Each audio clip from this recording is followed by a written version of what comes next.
Hello दोस्तों, नमस्कार। स्वागत है आप सभी का एजुकेशन मंत्रा में। देखिए दोस्तों, एनसीबीसी कोर्ट में आज जो है गवर्नमेंट के तरफ से सचिव वगैरह प्रेजेंट हुए थे। हालांकि जो सुनवाई है वो काफी प्रभावी नहीं रह पाई, क्योंकि जो सचिव साहब उपस्थित हुए थे वो आयोग के प्रश्नों का जवाब तार्किक तरीके से नहीं दे पाए, यानी कि अनसेटिस्फैक्टरी जवाब रहे, जिनकी वजह से नेक्स्ट डेट ऑफ हियरिंग लगाई गई और एक समय मांगा गया सचिव साहब के द्वारा कि हमें एक पर्याप्त समय 10 दिन का दे दिया जाए। 10 दिन में डेटा कंपाइलेशन करके आपके द्वारा जिन बिंदुओं पर परीक्षा की गई है उनके अकॉर्डिंग हम आपको जवाब दे देंगे। तो इस प्रकार से एनसीबीसी कोर्ट के द्वारा जो है 10 दिन बाद की तिथि लगाई गई। लेकिन एक चीज कंडीशनड जो है मतलब प्रोसीडिंग हुई। कंडीशनड प्रोसीडिंग का मतलब ये है कि एक बहुत बड़ी कंडीशन लगा दी गई कि आप भर्ती प्रक्रिया को सुप्रीम कोर्ट के ऑर्डर आने के बावजूद भी एक रत्ती आगे नहीं बढ़ाएंगे। यानी कि जब तक आपके द्वारा जवाब सबमिट नहीं किया जाता है, हम मामले को फाइनलाइज नहीं करते हैं, तब तक आप भर्ती प्रक्रिया को आगे नहीं बढ़ाएंगे।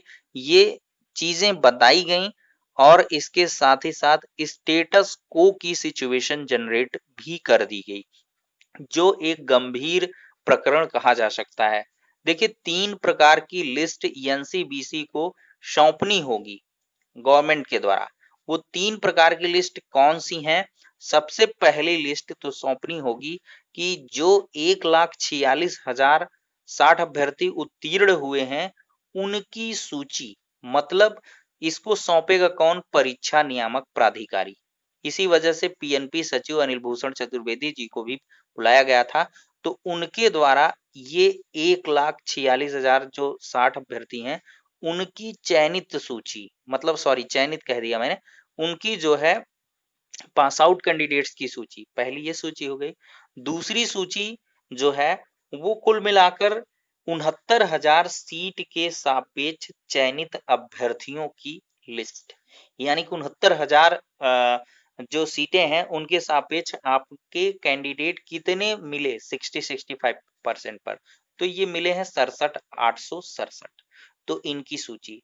तीसरी सूची 69,000 शिक्षक भर्ती की सीट का जो आवंटन हुआ है डिस्ट्रिक्ट अलॉटमेंट, उसके सापेक्ष आपको लिस्ट देनी है कि फला डिस्ट्रिक्ट में कितने क्या हुए। जैसे मान लिया बाराबंकी में कितने सिलेक्ट हुए, फला जगह कितने सिलेक्ट हुए, उनकी एक मदर लिस्ट चाहिए। तो ये 3 प्रकार की लिस्टें हो गई। इसका मतलब समझ लीजिए दोस्तों, ये लिस्टें क्यों मांगी गई हैं। पहला तो कितने पास आउट कैंडिडेट हैं। दूसरा रिक्रूटमेंट, कि आपको आरक्षण नियमों के आधार पर 1,46,000 में से 69,000 कैंडिडेट्स को शॉर्ट लिस्ट करना है। समझ रहे हैं? 69,000 को आप शॉर्ट लिस्ट कर लें कि 69,000 हमारे इतने सिलेक्टेड हुए। फिर इसके बाद इनके डिस्ट्रिक्ट अलॉटमेंट में आप जो है एक लिस्ट बनाएंगे कि किसको किस प्रेफरेंस के अकॉर्डिंग। ऐसा तो नहीं है कि 69,000 वाली रैंक का पहला प्रेफरेंस जो दिया जाएगा उसको मिल जाएगा। उसको मे बी 75वीं उसकी चॉइस का जनपद मिला। तो इस वजह से ये चीजें, और एमआरसी लागू करने की जो बात है, जो शिखा सिंह का ऑर्डर है, आप भी जाकर पढ़ सकते हैं, गूगल में सर्च कर लीजिए, थोड़ा सा मेहनत करिए। तो उसमें क्या है कि एमआरसी का मतलब ये है कि डिस्ट्रिक्ट अलॉटमेंट से ये मुद्दा गरमाया था। 68,500 शिक्षक भर्ती में डिस्ट्रिक्ट अलॉटमेंट में यानी कि जो मेरिटोरियस कैंडिडेट्स के, उनको उनकी सीट के सापेक्ष उनके जिले में अपॉइंटमेंट मिलनी थी, जबकि उनको यूआर से फाइट करा के अन्यत्र जिलों में भेज दिया गया था। ये मुद्दा गरमाया था।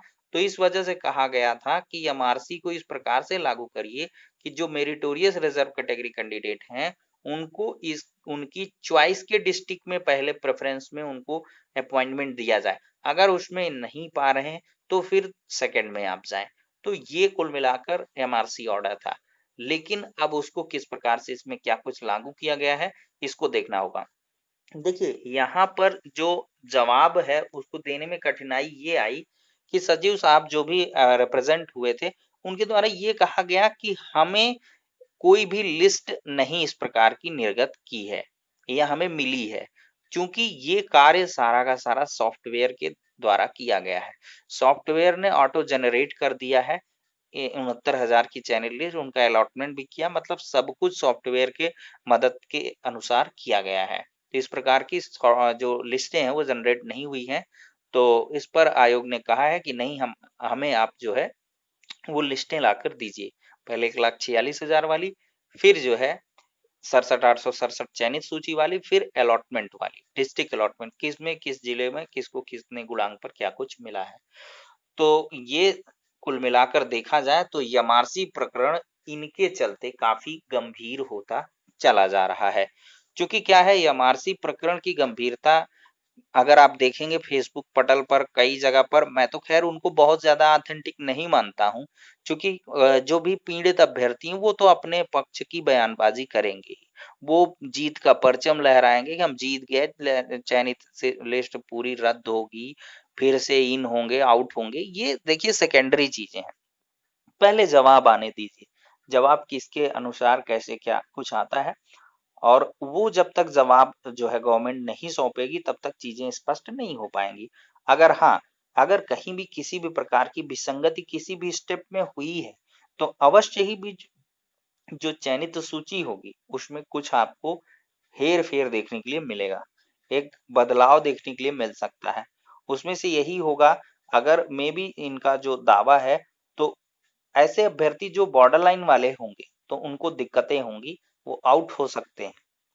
तो वो खैर बात की बात है। अभी फिलहाल बेसिक शिक्षा मंत्री जी लगातार ये कह रहे हैं, उनका आश्वासन है कि चयनित लिस्ट में किसी प्रकार का कोई भी परिवर्तन नहीं होगा, और जो भी मतलब रिजर्वेशन के अकॉर्डिंग ही हर एक चीजें हुई हैं। तो ये सारी की सारी चीजें देखने के लिए मिल रही हैं, बयान देखने के लिए मिले हैं। और इसके बाद सचिव साहब ने भी अपने स्तर से बयान दिए थे, समाचार पत्रों में भी आपने उसमें देखा होगा। तो ये कुल मिलाकर मुद्दा है दोस्तों। कहीं ना कहीं देखिए, गवर्नमेंट के द्वारा जवाब ना देना, समय से जवाब ना देना, और जो भी बिंदुओं पर जवाब मांगा जा रहा है उस पर जवाब ना देना, एक संदेहास्पद माहौल को क्रिएट करता है। क्योंकि कोर्ट में भी अभी काउंटर एफिडेविट नहीं हुआ है। कुछ लोग ये कह रहे हैं कि भाई आयोग का काम है लेटर लिखना या वो करना, मैं यहाँ पर बहुत ज्यादा सपोर्ट नहीं कर रहा।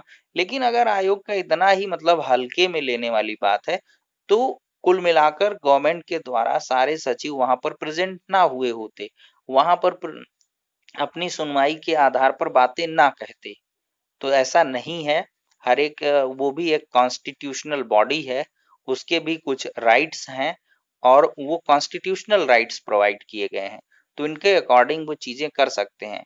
लेकिन हाँ, कितने हद तक हस्तक्षेप कर सकते हैं, क्या कुछ कर सकते हैं, ये तो आगे आने वाला समय ही बताएगा। क्योंकि ये लोग फिर अगर कुछ भी अगर इधर उधर किया जाता है तो फिर कोर्ट में ये मैटर जाएगा, तो उससे और पेचीदगी बढ़ेगी। तो अवश्य ही गवर्नमेंट को अपना काउंटर एफिडेविट भाई देना ही है, क्योंकि कोर्ट में ऑलरेडी लोहा सिंह पटेल जैसी याचिकाएं चल रही हैं, लीडिंग में हैं, और वो लिस्ट भी होने वाली है। तो भाई हर एक डेटा को आपको वहां सिंक्रोनाइज करके देना होगा, तो आप वही डेटा एनसीबीसी में भी दे दीजिए, तो हर एक चीजें क्लैरिफाइड हो जाएंगी, और इसके बाद ऑर्डर आ जाए। मैं तो ये चाहता हूँ कि ऑर्डर आने के पहले ही ये सारा का सारा जो कार्यक्रम है वो संपादित हो जाए, जिससे बाद में कोई भी किसी प्रकार की इफ बट वाली कंडीशन ना मिले, और जो भी मतलब रिक्रूटेड कैंडिडेट्स हैं उनको कोई भी प्रॉब्लम ना हो पाए। भाई ये हो कि जिसको जो कुछ भी जैसे जिस प्रकार से होना है वो फाइनली हो जाए।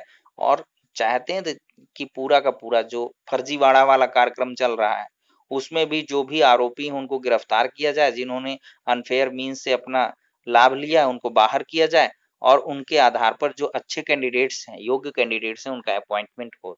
लेकिन इन सब में थोड़ा सा वक्त लगेगा दोस्तों, धैर्य तो बना के रखना होगा।